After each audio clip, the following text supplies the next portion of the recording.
ची बातमी आहे। राज्यातील शेतकऱ्यांवर पाणीपट्टीचं संकट ओढवलंय। जलसंपदा विभागाने शेतीच्या पाणीपट्टीत तब्बल 10% वाढ केल्याचा आरोप काँग्रेसचे प्रदेशाध्यक्ष नाना पटोलेंनी केलाय। तर मुख्यमंत्री आणि उपमुख्यमंत्री सरकार शेतकऱ्यांवर अन्याय करणार नाही असं म्हटलंय। सरकार बदनाम करण्याची नॅरेटिव्ह सेट केले जाते असा आरोप देवेंद्र फडणवीस यांनी केलेला आहे।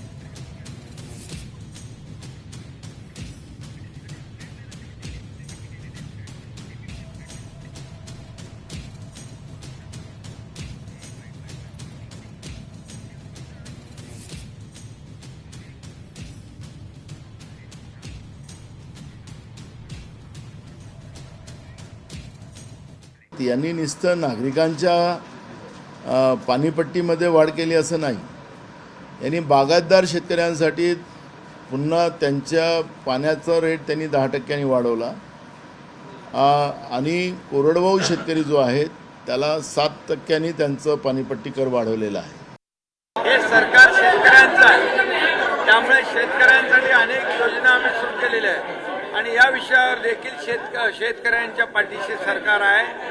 शेतकऱ्यांच्या हिताचा निर्णय सरकार घेईल।